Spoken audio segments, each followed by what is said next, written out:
शुका सारिखे पूर्ण वैराग्य जाचे, वसिष्ठा परी ज्ञान योगेश्वराचे, कवी वाल्मिका सारिखा मान्यैसा, नमस्कार माझा सद्गुरु रामदासा। जय जय रघुवीर समर्थ। श्रोता वक्ता श्रीराम समर्थ। जय जय रघुवीर समर्थ। श्रीराम आपल्या सर्वांच्या हृदयस्थ वसणाऱ्या आत्मारामास साष्टांग प्रणिपात करून आज या सुदिनी आपण श्री समर्थ रामदास स्वामी रचित मनाचे श्लोक, ज्याला आपण मनोबोध असं देखील म्हणतो, या अत्यंत अशा आनंदमयी अंतरयात्रेला आपण आजपासून सुरुवात करणार आहोत। अंतरंगाला प्रसन्नता देणारे असे हे मनाचे श्लोक ज्या समर्थ रामदास स्वामींनी रचले, हे नाव या महाराष्ट्राच्या काय या भारतभूमीमध्ये राष्ट्रगुरु म्हणून सर्वांना परिचित आहेच। परंतु तरी देखील त्यांचा एक थोडक्यात परिचय द्यावा म्हटलं तर जाम या गावी ठोसर या कुटुंबात नारायण नावाने जन्माला आलेलं हे एक अत्यंत महाराष्ट्राच्या भूमीला प्राप्त झालेलं अलौकिक रत्न। घरामध्ये खरं तर कुलकर्णी पण होतं। सर्व प्रकारची सुख समृद्धी ही स्वाभाविकपणे घरामध्ये होती, पण तरी देखील मनामध्ये एक वैराग्य होतं। आणि का बरं नसणार, प्रत्यक्ष हनुमंताचाच अवतार असलेले हे समर्थ रामदास या महाराष्ट्राच्या भूमीवरती अवतरले। आणि हा हनुमंत रूपी नारायण लहानपणापासूनच वैराग्यशील। एकदा आईने त्यांना फडताळामध्ये लपून बसलेलं असताना विचारलं, अरे नारायणा, काय करत होतास इथं बाळा? आम्ही सगळेजण तुला किती वेळ शोधतोय। त्यावेळेला एवढ्या छोट्या वयामध्ये देखील हा नारायण आपल्या आईला म्हणतो, आई, चिंता करीतो विश्वाची। असं हे विश्वाचं कल्याण करण्यासाठी जन्माला आलेलं एक दिव्य अलौकिक सत्पुरुषाचं नाव आहे समर्थ रामदास स्वामी। त्यांनी तत्पश्चात विवाहाच्या बोहल्यावरून पलायन केलं, हे आपण जाणताच। आणि मग टाकळी क्षेत्री येऊन 13 कोटी गायत्रीचं आणि रामनामाचं पुरश्चरण केलं। प्रभू रामचंद्रांचं स्वतः दर्शन घेतलं। अलौकिक ग्रंथ संपदेची निर्मिती माझ्या समर्थांच्या द्वारे झाली। त्यांनी लिहिलेले कित्येक बाड आजही संशोधकांच्या कुतूहलाचा विषय आहे। असं हे 17व्या शतकामध्ये निर्माण झालेलं एक अद्भुत महाकाव्य जे समर्थांच्याकडून प्रभू रामचंद्रांनी लिहून घेतलं, त्याचं चिंतन आपण करणार आहोत, ज्याचं नाव आहे मनाचे श्लोक। सज्जनो, मनाचे श्लोक म्हटल्यानंतर आपल्यापैकी अनेक लोकांना आपल्या शाळेचे दिवस आठवत असतील, ज्यावेळेला 2री-3री मध्ये असताना आपल्या शाळेतल्या बाई, विशेषतः मराठी मीडियमच्या बाई, आपल्याकडून गणाधीश जो ईश सर्वा गुणांचा इत्यादी मनोबोधातले श्लोक म्हणून घ्यायचे। त्यावेळेला हे श्लोक म्हणत असताना आपल्याला या मनोबोधाची व्याप्ती किती आहे, त्याची खोली किती आहे, त्याचं माझ्या जीवनाशी नेमकं काय नातं आहे, याचा आपल्याला कधी थांगपत्ता लागला नाही। आणि आता तर या आधुनिक शिक्षण पद्धतीमध्ये मला वाटत नाही हे श्लोक देखील शाळांमधून मुलांना शिकवले जात असतील की नाही। परंतु निदान आम्ही तेवढे नशीबवान आहोत की मनाच्या श्लोकाचा आणि आमचा निदान बालवयामध्ये काही अंशी तरी संबंध आला। परंतु यातून एक मोठा गैरसमज जनमानसामध्ये झाला की कदाचित मनाचे श्लोक हे लहान मुलांसाठीच आहेत की काय। खरोखर एखाद्या बालमनाला समजावेत म्हटलं तर इतके ते सोपे आहेत। आणि अत्यंत एखाद्या वेदांत्याला देखील आपल्या संपूर्ण ज्ञानाचा कस लावावा लागेल इतकं त्यामध्ये गूढ रहस्य देखील भरलं आहे.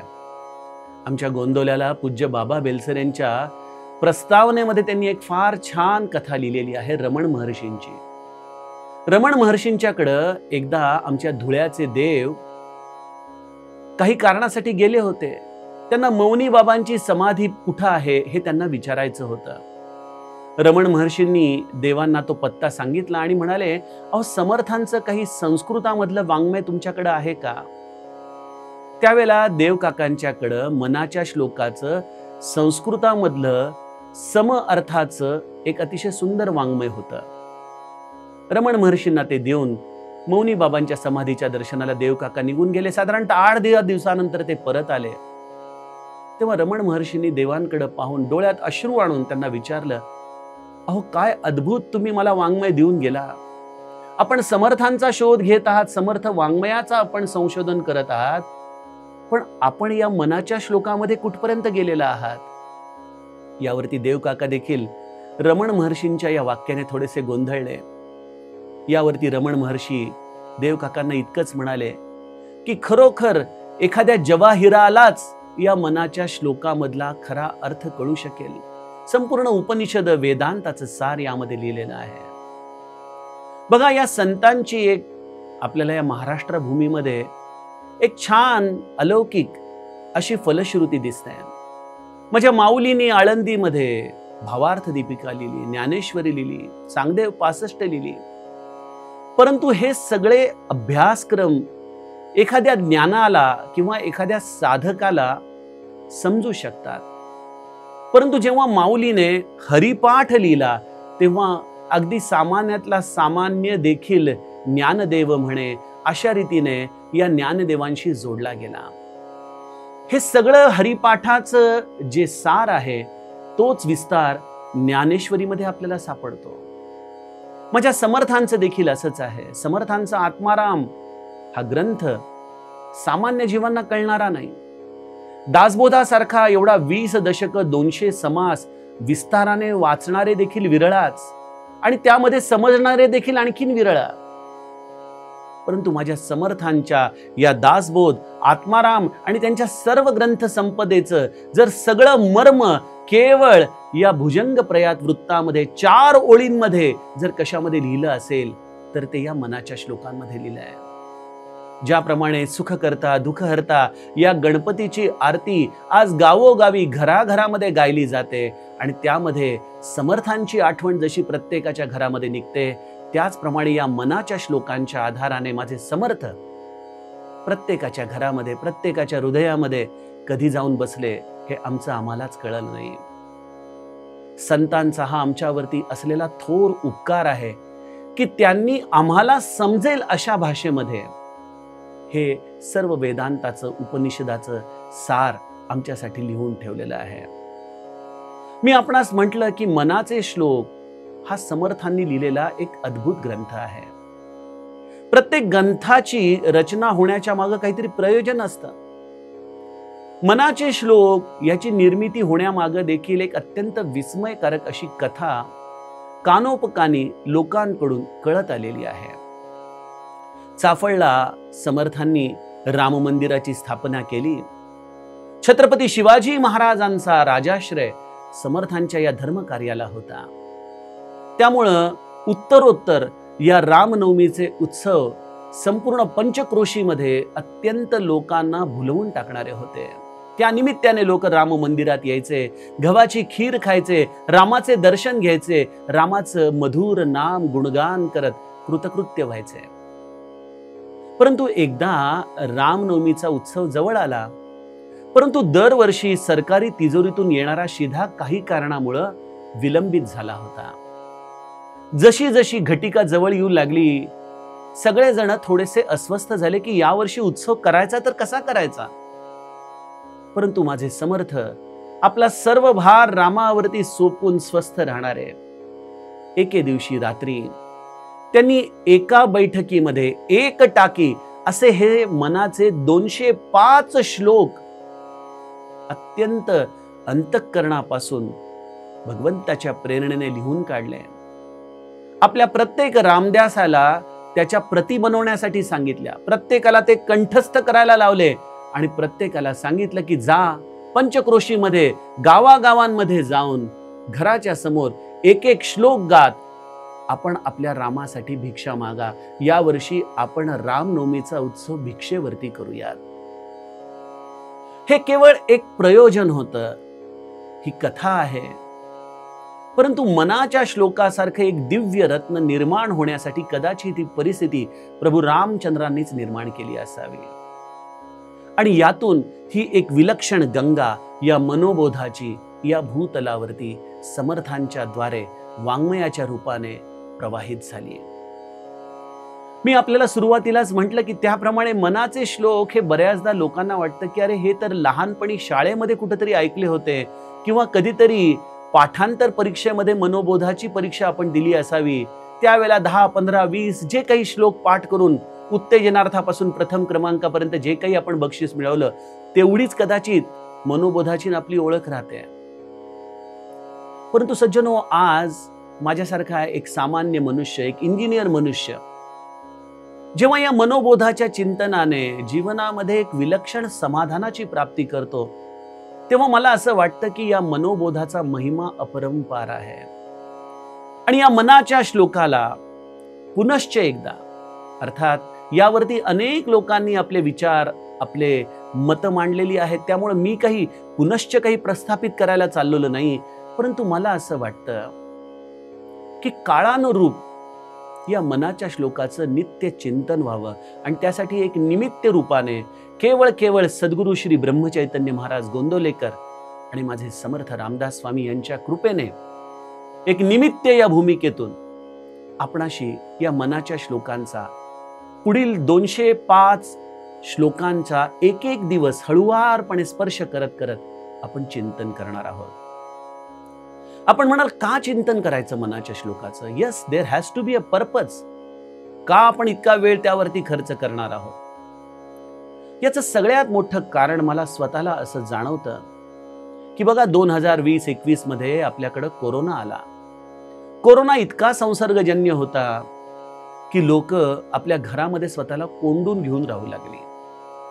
त्यावेळची जी भयावह परिस्थिती आहे, खरं तर ती एक शारीरिक संसर्गजन्य व्याधी, परंतु आजच्या काळामध्ये याही पेक्षा एका भयानक व्याधीमधून प्रत्येक जण त्याचा अनुभव घेत जगत आहे, परंतु कोणीही त्याचं औषध शोधायला तयार नाही.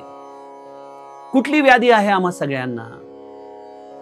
आज आमच्याकडे सर्व प्रकारची संपन्नता आहे, पैसा अडका मनासारखा आहे, मुलं बाळ आहेत, सर्व प्रकारच्या सुविधा आज आमच्या मोबाईलवर आलेल्या आहेत. मनासारखे पदार्थ आम्ही खाऊ शकतोय, उत्तमातल्या उत्तम सुविधांचा आम्ही आनंद घेऊ शकतोय. जग जवळ येत चाललंय सर्व दृष्टीने, परंतु या जवळ येणाऱ्या जगाने आमच्या जीवनामध्ये अशांतता देखील तेवढीच आणली आहे ना हो. श्री ब्रह्मचैतन्य महाराज म्हणायचे की जगाच्या या बाह्य सुधारणा या जणू काही सूज आल्याप्रमाणे आहेत. बघा, आपल्या जुन्या काळी 5-50 वर्षापूर्वी चारण्याचं पोस्टकार्ड यायचं, त्यावरती मनुष्य काहीतरी 4 शब्द रेखाटायचा, परंतु त्या पोस्टकार्डमध्ये लिहिलेला मायना समोरचा व्यक्ती अगदी डोळ्यामध्ये प्राण एकवटून वाचायचा, जणू काही ती व्यक्तीच आज आपल्याला भेटली आहे. त्यामध्ये त्या ममत्वाचा ओलावा होता. आज क्षणामध्ये जगाच्या पाठीवर कोणालाही आम्हाला व्हिडिओ कॉल लावता येतो, परंतु कदाचित त्या मायेचा ओलावा त्या व्हिडिओ कॉलमध्ये तितका जाणवत नाही जितका त्या चारण्याच्या पोस्टकार्डवर जाणवायचा. कदाचित आमचे जुनी साळी वजा घरं होती, काही झोपड्या होत्या, कदाचित खाण्यापिण्याच्या जास्त सुविधा नव्हत्या, परंतु तरी देखील सर्वजण समाधानाने गप्पा मारत मारत आनंदामध्ये झोपायचे. परंतु आज प्रत्येकाचं डोकं आल्यानंतर आपापल्या मोबाईलमध्ये आहे, संवाद खुटत चाललाय, एक मनाची कोंडी होत चालली आहे. ज्याप्रमाणे कोरोनामध्ये आम्ही आपापल्या घरांमध्ये अडकलो, तसं प्रत्येक जण आपल्या भावनांना कोंडून आज जगतंय.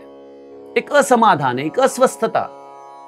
आमची कीर्तनकार मंडळी फार छान उदाहरण देतात की घरामध्ये सोफा सेट आहे, टी सेट आहे, डायनिंग सेट आहे, तरी देखील व्यक्ती मात्र अपसेट आहे. अशी आमच्या सगळ्यांची आज ही अवस्था झालेली आहे. आणि त्यामुळं या मनावरती आपण काहीतरी आज औषध शोधण्याची गरज आहे.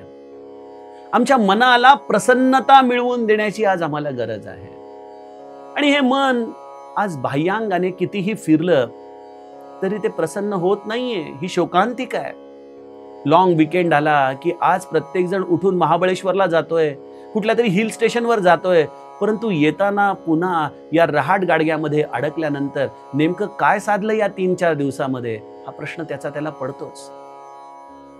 मुबलक प्रमाणामध्ये मिळणाऱ्या या भौतिक सुखांमुळे मनुष्याचं सुख हरवत चाललंय, समाधान हरवत चाललंय, शांतता हरवत चालली आहे. आणि संतांना या सगळ्याची जाणीव होती, म्हणून समर्थांनी या मनावरती प्रसन्नतेचं औषध या रूपाने हे मनाचे श्लोक 205 या वेगवेगळ्या श्लोकांच्या द्वारे आमच्यासाठी लिहून ठेवले. या मनाच्या श्लोकाचं जो नित्य चिंतन करेल, या मनाच्या श्लोकाला जो कंठस्थ करेल, जो या मनाच्या श्लोकाच्या गर्भितार्थामध्ये आणखीन खोलवर उतरेल, सज्जनो, एक गोष्ट निश्चित आहे, तो स्वतःच्या अंतःकरणामध्ये ज्या आनंदाचा शोध तो घेत होता, त्या आनंदाला तो स्वतः प्राप्त करेल. आणि मला वाटतं आज आम्हाला सगळ्यांना या आनंदाची गरज आहे. त्यामुळे या मनाच्या श्लोकाचं चिंतन आम्ही स्वांत सुखाय या भूमिकेसाठी करणार आहोत. आणि मी तुमच्या बरोबरच आहे. मी काही या आनंदाचा शोध प्राप्त केलेला व्यक्ती नाही. एक इंजिनियर मनुष्य या मशीनच्या खडखडाटामध्ये जेव्हा स्वतः बेचैन होतो, अस्वस्थ होतो, तेव्हा जसा एखादा बुडता मिळेल त्या गोष्टीचा आधार घेऊन स्वतःचा जीव वाचवण्याचा प्रयत्न करतो, त्याप्रमाणे मी देखील अनेक गोष्टींचा आधार घेऊन बघितला. आणि मला त्यामध्ये लक्षात आलं की जे समाधान या मनाच्या श्लोकांमध्ये आहे, त्या समाधानाच्या पलीकडं मला खरंच आणखीन कुठल्या औषधाची गरज नाही. आज आम्ही या औषधांपासून दूर गेलो आहोत, म्हणून आम्हाला डिप्रेशनच्या गोळ्या घ्याव्या लागतायत, सायक्रॅटिस्टची ट्रीटमेंट घ्यावी लागते. परंतु खरे मानसोपचार हे संत आहेत, ज्यांनी आमच्या मनाची भूमिका जाणली, ज्यांनी आमच्या मनामध्ये असलेल्या अस्वस्थतेला जाणलं आणि त्या मनाच्या अस्वस्थतेवरती रामबाण उपाय या मनाला त्यांनी सांगितला. समर्थांच्या मनोबोधाचं, अर्थात या मनाच्या श्लोकाचं एक मोठं वैशिष्ट्य असं आहे की ज्याप्रमाणे आजच्या काळामध्ये पॉडकास्ट असतात, ज्याप्रमाणे मुलाखती असतात, ज्यामध्ये एखादा मुलाखतकार त्याला प्रश्न विचारून त्याला बोलतं केलं जातं, त्याप्रमाणे समर्थांनी आपल्या मनाला जणू काही आपल्या समोर बसवलंय आणि त्यालाच विचारले, बाळा, तुझी व्यथा काय आहे? नेमकं तुला हवंय तरी काय? तू कशाने आनंदी होशील? समर्थांनी मानसोपचार तज्ञांसाठी दिलेली ही एक खूप मोठी उत्क्रांती आहे की मनाच्या श्लोकाला समर्थांनी आपल्या मनाला समोर बसवून त्याच्याशी संवाद करत त्याचं औषध आम्हाला शोधून दिलं. आणि हे मन आपल्यापासून वेगळं आहे. आपण देखील बऱ्याचदा एखाद्या व्यक्तीला बोलताना म्हणतो ना, तुम्हाला माझं मन कळणार नाही, म्हणजे मी या मनापेक्षा वेगळा आहे, मन हे माझं इंद्रिय आहे, हे देखील आपण जाणतो. तरी देखील आपण आपल्या मनाशी इतके एकरूप झालेलो आहोत की मनाचं दुःख हे माझं दुःख आणि मनाचं सुख हे माझं सुख या भूमिकेशी एकरूप झाल्यामुळं आम्हाला या मनापासून तटस्थताच प्राप्त करता येत नाही. त्यामुळे आता या मनोबोधाच्या प्रवासाला आजपासून आपण सज्जनो सुरुवात करणार आहोत. समर्थ कृपेने, श्री ब्रह्मचैतन्य महाराजांच्या कृपेने हळुवारपणे आपण या मनापासून तटस्थ होण्याचा प्रयत्न करूयात. आणि मनापासून तटस्थ होण्याचा, त्याचा साक्षी होण्याचा एकच मार्ग आहे, श्रीराम जय राम जय जय राम अशा या राघवाचं स्मरण करत करत उद्याच्या सत्रापासून आपण मनोबोधाच्या एकेका श्लोकाचं चिंतन करणार आहोत. जानकी जीवन स्मरण जय जय राम.